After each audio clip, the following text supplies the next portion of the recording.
Le protocole de Toronto, 666. Fiction ou réalité, qui peut dire? Quoi qu'il en soit, selon certaines informations obtenues en province de France, mais surtout à la révision des événements survenus depuis les 25 dernières années, il apparaît que le scénario décrit dans ce document nous permet de mieux comprendre ce qui, jusqu'à aujourd'hui, paraissait des plus incompréhensibles à plus d'un. Nous livrons en entier ce document, avec en plus une analyse des nouvelles conditions économiques actuelles qui, en elles-mêmes, semblent plus que confirmer l'authenticité de ce dernier. Fin juin 1967, à Montréal, c'est l'Expo 67. À Ottawa, ce sont les derniers préparatifs du centenaire de la Confédération. Aux États-Unis, c'est la contestation à la guerre du Vietnam et, à travers le pays, le Flower Power. Nous sommes près des événements de mai 68 en France, de l'explosion du nationalisme au Québec, du festival Woodstock aux États-Unis. Mais en même temps, cette fin juin de 1967 marque les derniers préparatifs de la mise au point du plan de la chute des nations.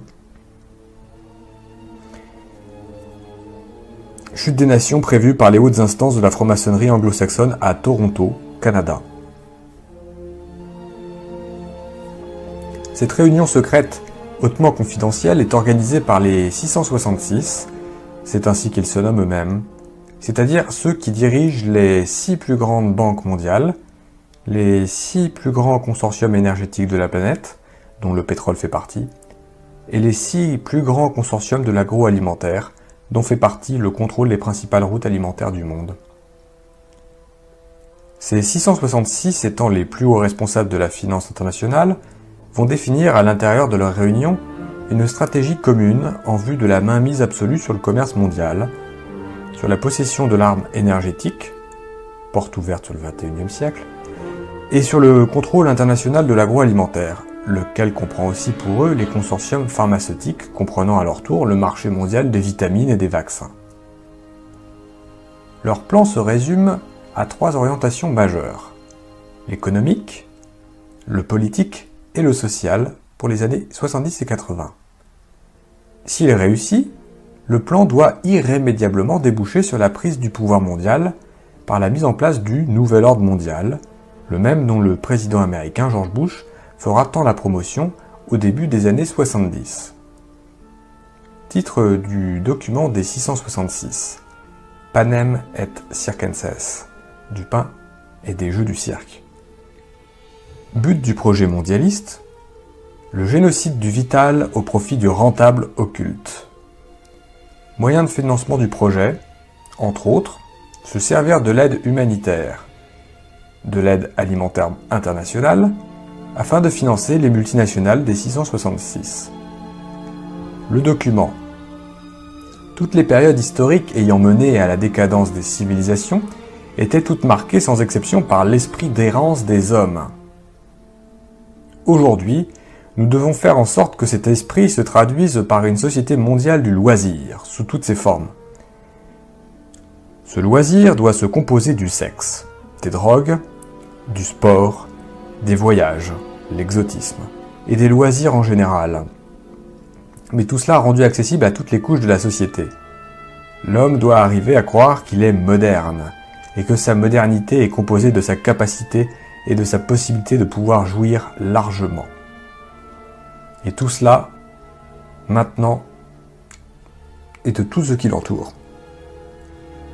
Pour parvenir à cet objectif, il est impératif de pouvoir infiltrer les médias. Radio, télévision, journaux. Les milieux de la mode et de la culture. Les milieux de la nouvelle musique, par lesquels nous influencerons à coup sûr toutes les couches des sociétés occidentales. Ainsi, en tenant sous la coupe des sens la jeunesse, c'est-à-dire les adultes de demain, nous aurons par conséquent la voie libre pour infiltrer et transformer en profondeur, sans en être inquiétés, le politique, le système légal et l'éducation, ce qui nous permettra de modifier en profondeur le cours, l'orientation future des sociétés visées par notre plan. Les populations, nous le savons, n'ont pas de mémoire historique. Ils répètent inlassablement les erreurs du passé sans se rendre compte que ces mêmes erreurs avaient conduit leurs pères avant eux aux mêmes déchéances qu'ils vivront en pire avant la fin de ce siècle. Voyez par exemple ce que leurs grands-pères ont vécu au début de ce siècle grâce au travail acharné de nos prédécesseurs. Après avoir connu sans limite la libération des mœurs, l'abolition de la morale, en d'autres mots l'errance de l'esprit, ils expérimentèrent la crise économique puis la guerre. Aujourd'hui leurs petits-enfants et leurs enfants se dirigent droit vers un aboutissement semblable, pire encore car cette fois-ci, il nous permettra enfin de mettre sur pied notre nouvel ordre mondial, sans qu'aucun d'entre eux ne soit à même de s'en rendre compte, trop préoccupés qu'ils seront tous à satisfaire exagérément leurs besoins sensuels les plus primaires. Une norme générale, plus qu'importante, et qui a déjà fait ses preuves au début de ce présent siècle dans la construction et la mise en place du système communiste, par exemple, par les regrettés hauts officiers de nos loges, et la rentabilité de l'exception. En principe, nous le savons, l'exception prouve la règle générale qui lui est contraire. Mais dans notre vocabulaire, l'exception, c'est ce qui doit être imposé à tous. Nous devons faire en sorte de faire des exceptions dans différentes sphères de la société, comme devant être de nouvelles règles, règles générales applicables à tous, un objectif premier de toutes les futures contestations sociales menées par la jeunesse des nations. Ainsi, l'exception deviendra le détonateur par lequel toute la société historique s'effondrera sur elle-même dans un essoufflement et une confusion sans précédent. Les fondements de la société occidentale, dans leur essence, proviennent en droite ligne de l'héritage chrétien. C'est précisément ce même héritage qui fit de la famille le nœud, la pierre angulaire de tout l'édifice social actuel. Nos prédécesseurs qui avaient financé les écrivains révolutionnaires de la fin du XIXe siècle et du début du XXe siècle avaient compris l'importance de fractionner, puis de faire éclater ce noyau vital s'ils voulaient, en Russie, parvenir à mettre en place le nouveau système communiste d'alors. Et c'est précisément ce qu'ils firent en faisant minutieusement produire par les philosophes et les écrivains non conformistes de l'époque un manifeste à la gloire de l'État-Dieu, celui-ci ayant la primauté absolue sur l'individu et sur la famille. Pour aboutir avec certitude à la construction d'un gouvernement mondial, un nouvel ordre mondial communautaire, où tous les individus sans exception seront soumis à l'état mondial de l'ordre nouveau. Nous devons en premier lieu faire disparaître la famille, ce qui entraînera du même coup la disparition des enseignements religieux ancestraux, et en deuxième lieu, niveler tous les individus en faisant disparaître les classes sociales, en particulier les classes moyennes. Mais nous devons procéder de manière à ce que tous ces changements apparaissent comme étant issus de la volonté populaire, qu'ils aient l'apparence de la démocratie. En se servant de cas isolés, mais en les amplifiant à l'extrême, avec l'aide de contestations étudiantes noyautées par nous, de journalistes favorables à notre cause et de politiciens achetés, nous parviendrons à faire mettre en place de nouveaux organismes ayant toutes les apparences de la modernité, tel un bureau de la protection de l'enfance protégé par une charte des droits et libertés.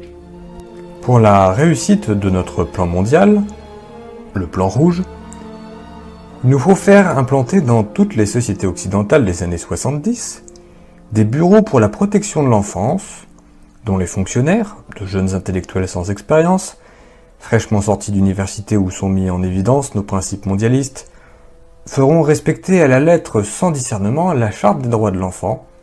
Qui osera s'opposer à cela sans en même temps être identifié aux barbaries du Moyen-Âge?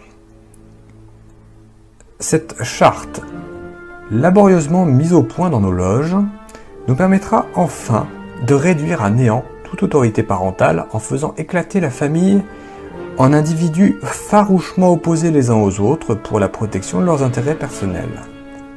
Elle encouragera les enfants à dénoncer des parents trop autoritaires parce que trop traditionnels, trop religieux. Elle contribuera ainsi à soumettre les parents à une psychose collective de la peur, ce qui provoquera inéluctablement, d'une manière générale dans la société, un relâchement de l'autorité parentale. Ainsi, nous aurons réussi, dans un premier temps, à produire une société semblable à celle de la Russie des années 50, où les enfants dénonçaient à l'État leurs parents, et cela sans que personne ne s'en aperçoive. En transférant ainsi à l'État le rôle parental, il nous sera plus facile par la suite de nous accaparer une par une de toutes les responsabilités qui avaient été jusqu'à date du ressort exclusif des parents. C'est ainsi que nous pourrons faire considérer par tous comme étant un abus contre l'enfant l'enseignement religieux traditionnel d'origine judéo-chrétienne. Dans un même temps, mais à un autre niveau, nous ferons inscrire dans les plus hautes lois des nations que toutes les religions, les cultes et les pratiques religieuses, de tout genre, y compris la sorcellerie et la magie, doivent toutes être respectées au même titre les unes que les autres. Ce sera par la suite d'une aisance déconcertante que de transférer ce rôle de l'État par rapport à l'enfant aux plus hautes instances internationales telles les Nations Unies. Comprenons bien ceci, notre but n'est pas de protéger les enfants ou qui que ce soit d'autre, mais bien de provoquer l'éclatement puis la chute des nations qui sont un obstacle majeur à la mise en place de notre nouvel ordre mondial. C'est la raison pour laquelle les bureaux de protection de l'enfance doivent être investis d'une autorité légale absolue. Ils doivent être en mesure, comme bon leur semblera, mais toujours sous le prétexte de la protection de l'enfant, de pouvoir retirer ces derniers de leurs milieux familiaux originels et les placer dans des milieux familiaux étrangers ou des centres gouvernementaux déjà acquis à nos principes mondialistes et à religieux. Par conséquent, sera ainsi achevée la brisure définitive de la cellule familiale occidentale. Car, sans la protection et la surveillance de leurs parents originaux, ces enfants pourront être ainsi définitivement handicapés dans leur développement psychologique et moral, et représentés par voie de conséquence naturelle des proies facilement adaptables à nos visées mondialistes. Pour la réussite assurée d'une telle entreprise, il est primordial que les fonctionnaires travaillant dans ces bureaux au service de l'État soient jeunes, sans expérience passée, imbus de théories que nous savons vides et sans efficacité, et surtout soient obsédés par l'esprit missionnaire de grands protecteurs de l'enfance menacée. Car pour eux, tous les parents doivent représenter des criminels en puissance, des dangers potentiels au bien-être de l'enfant ici considéré comme étant un dieu. Un bureau de la protection de l'enfance et une charte des droits de l'enfant n'ont aucune raison d'être sans enfants menacés. De plus, les exceptions et les exemples historiques utilisés pour leur mise en place finiraient tôt ou tard par disparaître s'ils n'étaient pas constamment alimentés par de nouveaux cas se produisant sur une base continue. En ce sens, nous devons infiltrer le système d'éducation des nations pour y faire disparaître, sous le couvercle de la modernité et de l'évolution, l'enseignement de la religion, de l'histoire, de la bienséance, tout en diluant en même temps, sous une avalanche d'expérimentations nouvelles dans le milieu de l'éducation, celui de la langue et des mathématiques. De cette manière, en enlevant aux jeunes générations toute base et toute frontière morale, toute connaissance du passé, donc toute fierté nationale, donc tout respect d'autrui, tout pouvoir par la connaissance du langage et des sciences, donc sur la réalité, nous contribuerons à fabriquer une jeunesse largement disposée à toutes les formes de délinquance.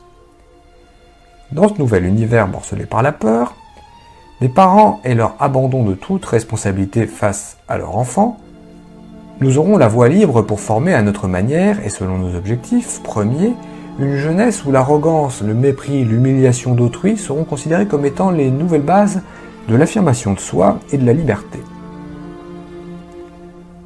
Mais nous savons, à même l'expérience du passé, qu'une jeunesse semblable est d'ores et déjà condamnée à son autodestruction, car celle-ci est foncièrement individualiste, donc anarchiste par définition.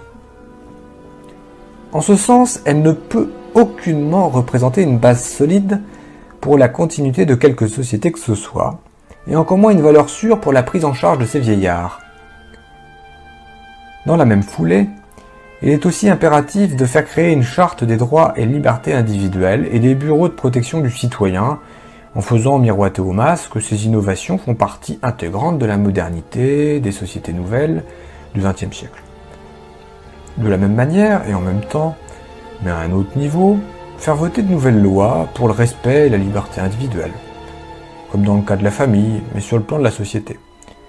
Ces lois entreront en conflit avec les droits de la collectivité, menant ainsi les sociétés visées droit à leur autodestruction.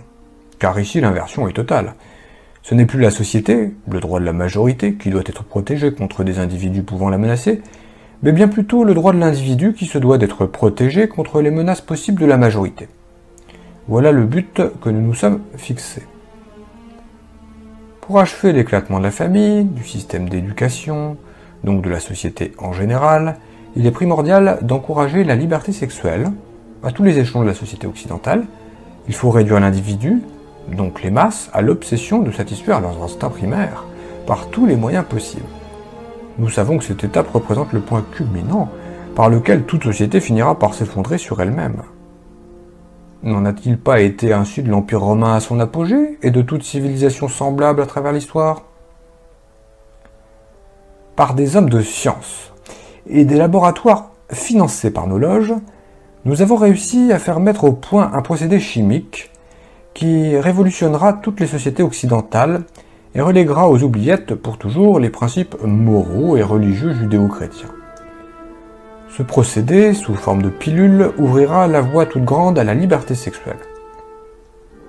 Liberté sexuelle sans conséquence et poussera les femmes des nations à vouloir briser avec ce qui sera alors perçu comme étant le joug du passé. L'esclavage des femmes soumises à l'homme et à la famille traditionnelle. Jadis, centre et pivot de la cellule familiale, la femme moderne, maintenant en tant qu'individu indépendant, voudra briser avec son rôle traditionnel, se détacher de la famille et mener sa vie selon ses propres aspirations personnelles. Rien de plus naturel, nous le savons, mais là où nous interviendrons fortement, ce sera d'infiltrer tous les nouveaux mouvements de contestation féminins, en poussant leur logique jusqu'à ses extrêmes limites de conséquences. Et ces limites se trouvent déjà inscrites dans l'éclatement définitif de la famille traditionnelle et de la société judéo-chrétienne. Cette libération sexuelle sera le moyen ultime par lequel il nous sera possible de faire disparaître de la conscience populaire toute référence au bien et au mal. L'effondrement de cette barrière religieuse et morale nous permettra d'achever le processus de la fausse libération de l'homme de son passé, mais qui en réalité est une forme d'esclavage, qui sera profitable à nos plans mondialistes. Cette porte ouverte pour l'encouragement à la liberté sexuelle, au divorce, à l'avortement sur demande, à la reconnaissance légale des diverses formes d'homosexualité, nous aidera à modifier en profondeur les bases historiques du droit légal des sociétés. Elle sera un atout majeur pour pousser l'ensemble des individus à un relâchement général des mœurs, pour diviser les individus les uns par rapport aux autres, selon leurs instincts et leurs intérêts propres, pour détruire l'avenir de la jeunesse en la poussant aux expériences néfastes de la sexualité active et de l'avortement, et pour briser moralement les générations futures en les poussant à l'alcoolisme, aux drogues diverses, dont nos officiers supérieurs des loges internationales se chargeront d'en prendre le contrôle au niveau mondial, et au suicide, celui-ci considéré par une jeunesse désabusée et abandonnée à elle-même comme étant une fin chevaleresque. Décevons la jeunesse des nations en lui montrant ses parents comme étant irresponsables, irreligieux, immoraux, ne cherchant en définitive que le plaisir, l'évasion et la satisfaction effrénée de leurs instincts au profit du mensonge, de l'hypocrisie et de la trahison. Faisons du divorce et de l'avortement une nouvelle coutume sociale acceptée par tous. Poussons-la ainsi à la criminalité sous toutes ses formes et à se réfugier en groupes distincts hors d'atteinte du milieu familial qu'elle percevra inévitablement comme étant une menace pour sa propre survie. Le tissu social étant ainsi bouleversé à jamais, il nous sera dès lors possible d'agir sur le politique et l'économique des nations afin de les soumettre à notre merci, pour en venir à accepter de force nos plans d'un nouvel ordre mondial. Car, il faut bien se l'avouer, les nations, dépourvues qu'elles seront alors de pouvoir compter sur une jeunesse forte, sur une société où les individus regroupés autour d'un idéal commun, renforcés par des remparts moraux indéfectibles, auraient pu lui apporter son soutien historique, ne pourront qu'abdiquer à notre volonté mondiale. Ainsi pourrons-nous alors inaugurer ce qui fut tant annoncé par nos créations passées. à savoir le système communiste qui prophétisait une révolution mondiale mise en branle par tous les rejetés de la Terre, puis le nazisme par lequel nous avions annoncé un nouvel ordre mondial pour 1000 ans. Voilà notre but ultime, le travail récompensé de tous les valeureux morts, au labeur pour son accomplissement depuis des siècles, disons-le haut et fort, tous les frères des loges passées, morts dans l'anonymat pour la réalisation de cet idéal qui nous est maintenant possible de toucher du bout des doigts. Il est bien reconnu par tous que l'homme, une fois après avoir assuré ses besoins primaires, nourriture, habillement et gîte, est beaucoup plus enclin à être moins vigilant. Permettons-lui d'endormir sa conscience tout en orientant à notre guise de son esprit, en lui créant de pures pièces des conditions économiques favorables. Donc, pendant cette période des années 70 où nos agents s'infiltreront partout dans les différentes sphères de la société pour faire accepter nos nouvelles formes de normes dans l'éducation, le droit légal, le social et le politique, nous veillerons à répandre autour de lui un climat économique de confiance, du travail pour tous, l'ouverture du crédit pour tous, des loisirs pour tous, seront nos tandems pour la création illusoire d'une nouvelle classe sociale. Nouvelle classe sociale que nous nommerons la classe moyenne. Car une fois nos objectifs atteints, cette classe du milieu, située entre les pauvres séculaires et nous les riches, nous la ferons disparaître en lui coupant définitivement tout moyen de survie. En ce sens, nous ferons des États-nations, les nouveaux parents des individus, à travers ce climat de confiance où nos agents internationaux auront fait le nécessaire pour écarter tout spectre de guerre mondiale, nous encouragerons la centralisation à outrance pour l'État. De cette manière, les individus pourront acquérir l'impression d'une liberté totale à explorer, pendant que le fardeau légendaire des responsabilités personnelles sera transféré à l'État. C'est ainsi qu'il nous sera possible de faire augmenter d'une manière vertigineuse le fardeau de l'État, en multipliant sans limite aucune la masse des fonctionnaires intellectuels.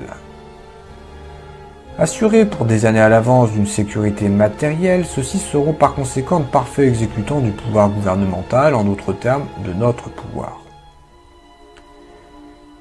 Créer ainsi une masse impressionnante de fonctionnaires qui à elle seule formera un gouvernement dans le gouvernement, quel que soit le parti politique qui sera alors au pouvoir. Cette machine anonyme pourra nous servir un jour de levier lorsque le moment sera venu pour accélérer l'effondrement économique des États-nations, car ceux-ci ne pourront pas indéfiniment supporter une telle masse salariale sans devoir s'endetter au-delà de leurs moyens. D'un autre côté, cette même machine qui donnera une image froide et insensible de l'appareil gouvernemental, cette machine complexe et combien inutile dans beaucoup de ses fonctions, nous servira de paravent et de protection contre les populations. Car qui osera s'aventurer à travers les dédales d'un tel labyrinthe en vue de faire valoir ses doléances personnelles? Toujours pendant cette période d'étourdissement général, nous en profiterons aussi pour acheter ou éliminer selon les nécessités du moment tous les dirigeants d'entreprise, les responsables des grands organismes d'État, les centres de recherche scientifique dont l'action et l'efficacité risqueraient de donner trop de pouvoir aux États-nations. Il ne faut absolument pas que l'État devienne une force indépendante en elle-même qui risquerait de nous échapper et de mettre en danger nos plans ancestraux. Nous veillerons aussi à avoir une mainmise absolue sur toutes les structures supranationales des nations. Ces organismes internationaux doivent être placés sous notre juridiction absolue. Dans le même sens, et pour garantir la rentabilité de notre influence auprès des populations, nous devrons contrôler tous les médias d'information. Nos banques verront donc à ne financer que ceux qui nous sont favorables, tandis qu'elles superviseront la fermeture des plus récalcitrants. Cela devrait en principe passer presque inaperçu dans la population. Elles seront tellement absorbées par leur besoin de faire plus d'argent et de se divertir.